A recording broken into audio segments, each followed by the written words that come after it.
Times, which you can Google yourself. Okay, we'll probably publish more or say more about it in the future just to help people review the literature.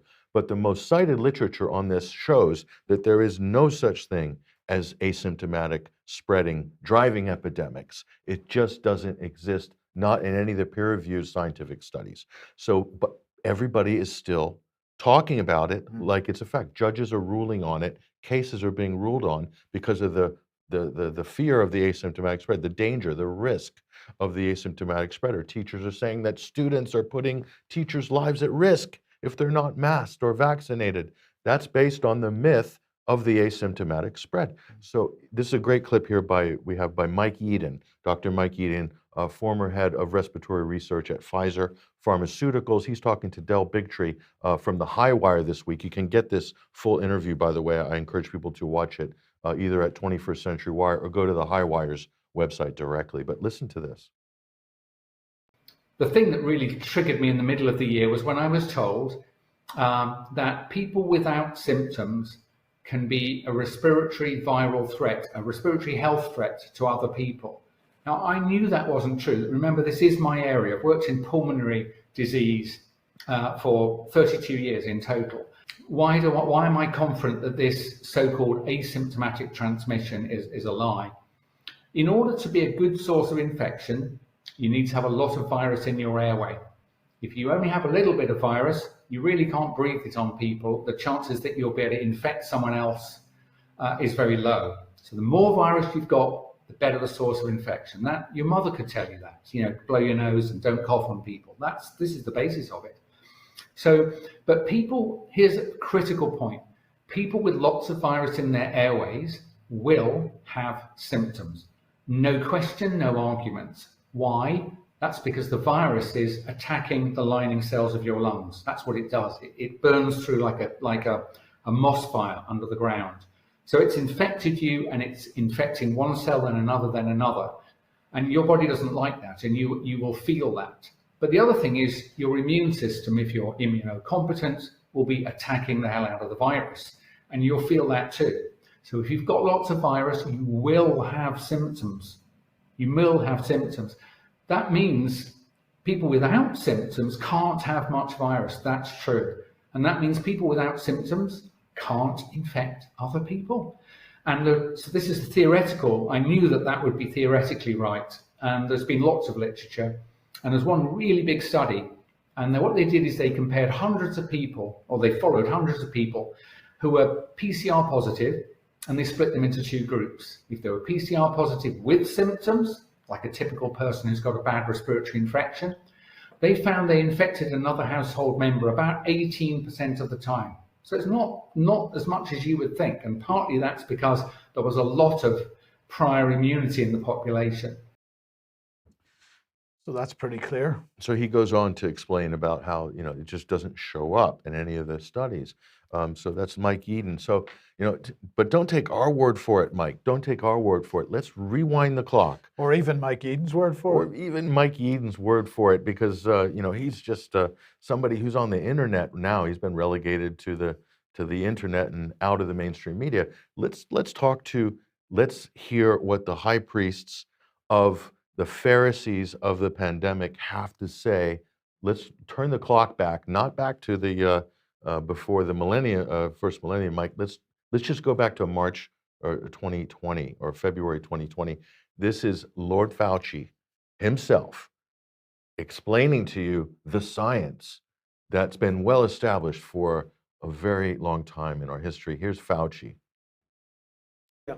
To just add one thing that seems to get lost in that question is that, as Bob said, and I agree, we would really like to see the data, because if there is asymptomatic transmission, it impacts certain policies that you do regarding screening, et cetera. But the one thing historically people need to realize, that even if there is some asymptomatic transmission, in all the history of respiratory-borne viruses of any type, asymptomatic transmission has never been the driver of outbreaks. The driver of outbreaks is always a symptomatic person. Even if there's a rare asymptomatic person that might transmit, an epidemic is not driven by asymptomatic carriers. And yet our policy has been driven by the principle that asymptomatic carriers drive everything. And that's the last time you ever heard Fauci even say that publicly. He changed his view on the science, much like the Vatican back in the medieval days And this is adopted the flat Earth policy. Yeah, but this is a very key point, isn't it? Because we've seen so much that was correct up until March 2020 suddenly just be turned on its head. Yeah, they just did a U-turn, and the rest is, unfortunately, is history. But hey, so if anyone's arguing you about this, and you're out there listening, and you're like, "What are these guys talking about?" We are literally quoting what is out there en masse in terms of scientific studies, and we just played you Fauci there. So how people interpret the science is very often political and has nothing at all to do with actual science, and we've just proven that. Okay, now let's move on to this. Reuters has a fact check article published, and it's headline: "Fact check: British Airways is not in crisis talks with government over vaccinated pilots." So what is this all about? Well, there's been quite a bit on social media, including an interview with someone or a statement by someone on video talking about the fact that 4 young pilots belonging to working for British Airways have passed away in the last. Now that's a typo on that. I think that's a bit of autocorrect going on there. So the tweet is supposed to say, I believe it was actually 4 young pilots who died due to the vaccine. And we have seen it in local press. So this is the New Valley News: airline pilot in mystery death, one of the 4, we believe. And well, British Airways therefore produced a statement on Twitter saying, "Sadly, 4 members of our pilot community passed away recently. Our thoughts are with their family and friends. However, there is no truth whatsoever in the claims on social media speculating that the 4 deaths are linked." So let's come back to the Reuters article and see what it said. They said, Reuters presented the claims to British Airways, which said they were unfounded and that no such talks were underway with the government. The spokesperson, however, confirmed the authenticity of the 4 condolence books, as 4 company pilots had recently passed away. Our thoughts are with their family and friends, they said, adding that none of the deaths was linked to the vaccine. And then it went on to quote the MHRA, and this is what Dr. Sarah Branch said.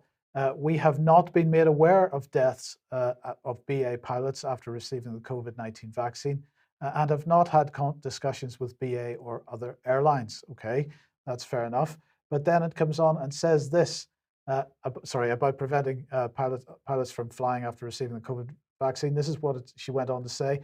"Our advice remains that the benefits of the vaccine outweigh the risks in the majority of people." Now, I think this is the first time I've seen the MHRA qualify it in quite that way. But what does that mean, Patrick? In the majority of people means what, 51%?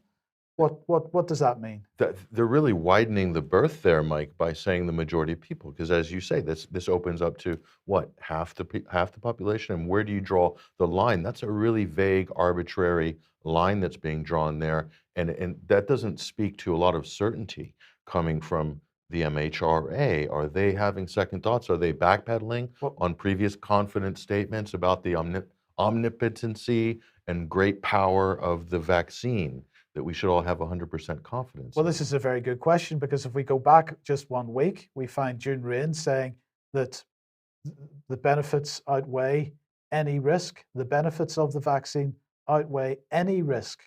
That is unequivocal. It's unqualified. It's absolutely clear. She is saying that the benefits of this vaccine outweigh any risk. But that's not a That is not a science-based statement. That is that's an opinion that's based on qualitative opinion. Well, that's absolutely correct. But nonetheless, Patrick, she was prepared to take that position very clearly. That position, but her colleague isn't prepared to take that position. Her colleague has walked back somewhat from that position.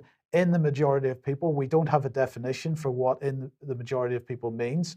We don't have any clear understanding of whether the majority of people are being given the opportunity to find out whether they fall into the majority category or the minority category whenever they go for their vaccination. In fact, I think we know that they don't, because there's no suitable advice given whatsoever.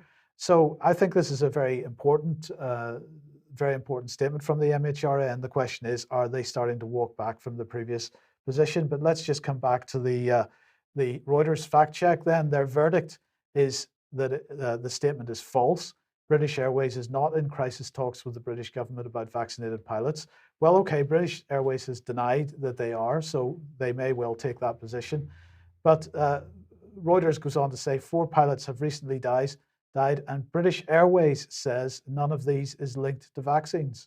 So I would like to know how qualified British Airways is to make this assessment.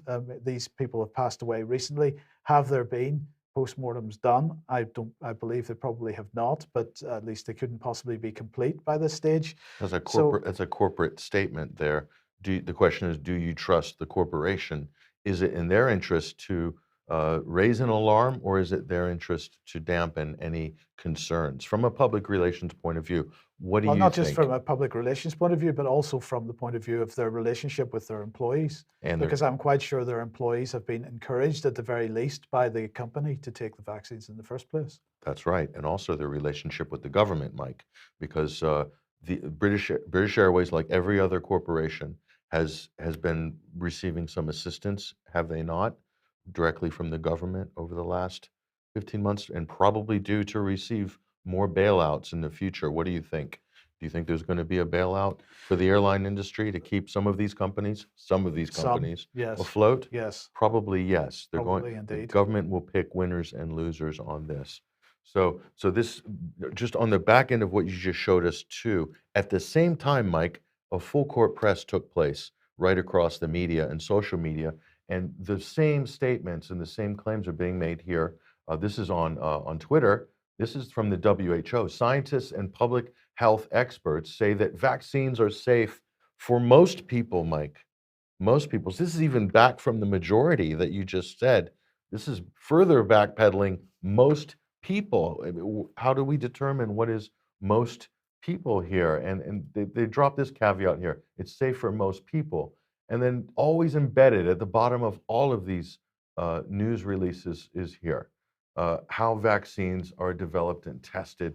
Health experts and the World Health Organization have explained that vaccines go through several testing phases, only a couple of months of testing in this case, involving thousands of volunteers. That's not actually true. They're being paid, okay? I think in almost every case.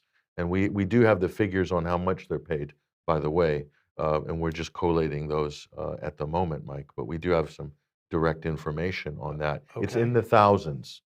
It's in the thousands of pounds. So any low-income people, do you think they're tempted, possibly, to join one of these studies and be paid, I don't know, 3,000 or 4,000 pounds to be injected with this? Is this the sort of rigorous testing that they're talking about here? And for pregnant women, I'm sorry to go on a rant here, Mike, but how can you know the long-term effects on babies or mothers if you can't even run a study that goes more than 9 months? Disconnect. Yes. Or I don't know, maybe we got that wrong. Are babies born in 4 weeks? They are on TV and soap operas like EastEnders, but not in the real world. It's normally 9 months. So those are the sort of questions that we have for the regulator on this, Mike. But here's the WHO story they're pointing to here. Statement for healthcare professionals, how the COVID-19 vaccines are regulated for safety and effectiveness. They're really trying hard to sell this to the public, that it's safe and effective. If it was really that safe and effective, do you think they would need to sell it this hard? No. Get the celebrities out to... the latest group of celebrities in the UK, by the way, is the boxing community. So now boxers and boxing promoters are now pushing as hard as they can. That's the latest crop. Okay, so yeah, so it's take the knee, Black Lives Matter, now it's get the jab. Yes, basically. Because that's the best jab you can get. That's, the boxing jab is not the best jab you can get. Oh, it's the needle is the best jab you can right. get. Right. So maybe the professional boxers will be doing musical dance videos with James Corden. Is this James Corden? Corden, yeah. James Corden, yeah, in a tutu, doing ballet moves around the streets of Harlem, whatever, with Ariana Grande. That would be a nice thing to watch. That might encourage more people to get the jab. What do you think, Mike? Could be. Anything's possible. I think it could. So we move to social media here, and this was tweeted here.